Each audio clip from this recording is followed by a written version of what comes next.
Hi అండి అందరికీ welcome back to our channel. మీలో ఎవరైనా కొత్తగా స్టార్ట్ చేయాలి అనుకుంటే అసలు నిరభ్యంతరంగా స్టార్ట్ చేయొచ్చండి. ఎందుకు అంటే మీకన్నా అట్లీస్ట్ ఎగ్జాంపుల్ కన్నా నేను చెప్తున్నా, నాకైతే జీరో నాలెడ్జ్ ఎవరు చెప్పేవాళ్ళు లేరు, ఎవరు చేసేవాళ్ళని నేనే ఆలోచించుకొని నేనే స్టార్ట్ చేసి నేనే తప్పులు ఒప్పులు అన్నీ నేనే కరెక్ట్ చేసుకున్నాను అనమాట. అట్లా మీలో ఎవరైనా స్టార్ట్ చేయాలంటే ఈజీగా స్టార్ట్ చేయొచ్చండి. కాకపోతే మీరు ఎందుకు ఏ విషయాలకు ఇన్వెస్ట్మెంట్ చేయాలి, కాకపోతే ఒక హాఫ్ కిలో మాత్రమే ఇడ్లీ రవ్వ పెట్టుకోండి, ఎక్కువ పెట్టుకోకండి. అలాగే ఒక 1 కిలో 2 కిలోల రైస్ పెట్టుకోండి. స్టార్టింగ్ స్టేజ్లో అయితే 1 కిలో 2 కిలోనే పెట్టుకోండి. అవన్నీ పోతున్నాయి అనుకో మళ్ళీ పెంచుకోవచ్చు, పర్వాలేదు, ఏం ప్రాబ్లం ఉండదు.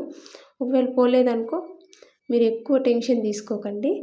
మీరు ఇలా చిన్న స్టాల్ పెట్టాలి అంటే ఖచ్చితంగా అంబ్రెల్లా అయితే అవసరం అండి. గ్రైండర్ అవి అయితే ఏం కొనకండి. ఇంట్లో ఏమేమి ఉన్నాయో వాటితోనే యూజ్ చేయండి. అంబ్రెల్లా అయితే పక్కా అవసరం. ఎందుకు అంటే అంబ్రెల్లాని పబ్లిసిటీ చేస్తుందండి.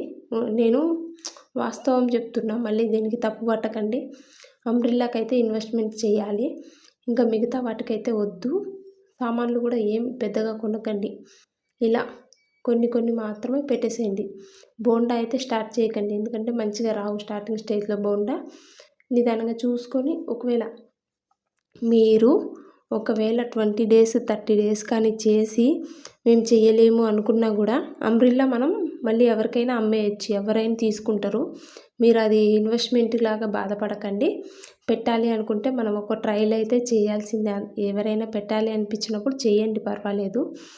కానీ బాగా సక్సెస్ అయితే మాత్రం గ్రైండరు కొన్ని సామాన్లు అయితే తీసుకోండి. స్టార్టింగ్లో అయితే ఇంట్లో ఉన్న వాటితోనే అడ్జస్ట్ అయ్యేలాగా ప్లాన్ చేయండి. ఎందుకంటే మళ్ళీ మన వైపు బర్డన్ పడకూడదు.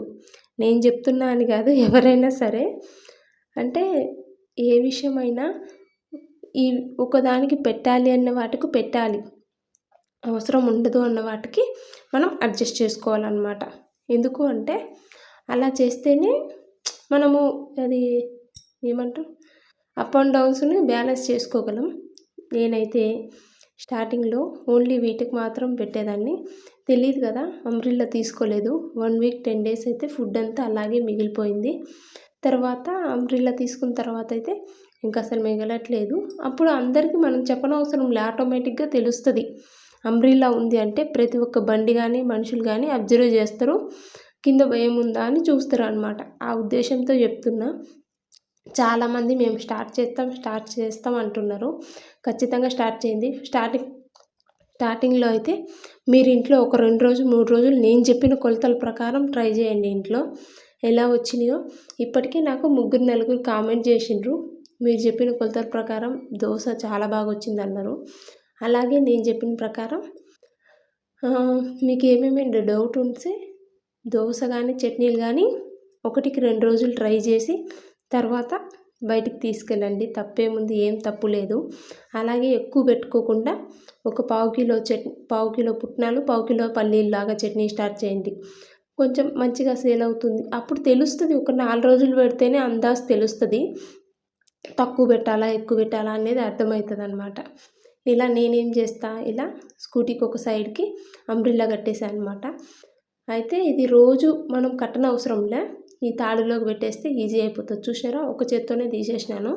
ఇంకా మీకు అందరికీ క్లారిటీగా చెప్తాను, బండి సర్వీస్ ఇవ్వాలి, అందుకే ఈ 2 డేస్ మానేసిన అనమాట. న్యూ ఇయర్ వరకు పెట్టట్లేదు టిఫిను. బండి సర్వీస్ ఇవ్వాలి, సీట్ చేంజ్ చేపియాలి, వెనుక బాస్కెట్ కూడా చాలామంది అడుగుతున్నారు ఎలా కట్టారో అని. అది కూడా విప్పి మళ్ళీ కట్టి చూపిస్తానండి. నేను దీని మీద వెయిట్ ఏం పెట్టను రన్నింగ్లో. రిటర్న్లో అయినా సరే వెళ్ళేటప్పుడు అయినా సరే వెయిట్ ఏం పెట్టను బాస్కెట్లో. ఇది బాస్కెట్ కాదండి, ఇది వేరేది. మా ఇంట్లోకి వచ్చేసరికి మా ఆయన అదేమంటారు ఆర్డర్ చేసినారు ఇంట్లోకి సామాన్లు. ఈవినింగ్ అయిపోతుంది. ఈ 2-3 డేస్ అయితే పెట్టలేదండి. కొంచెం చిన్న పనులు ఉన్నాయి, కొన్ని స్టీల్ సామాన్లు తీసుకునేవి ఉన్నాయి. అలాగే స్కూటీ సర్వీస్ ఇవ్వడం, ఇంకా స్కూటీ పనులు కొంచెం పెండింగ్ ఉన్నాయన్నమాట. మీ అందరికీ క్లియర్గా చెప్తా. ఇంకేం డౌట్ ఉన్నా నాకు కామెంట్ చేయండి, మర్చిపోకండి. Thank you for watching. Bye bye.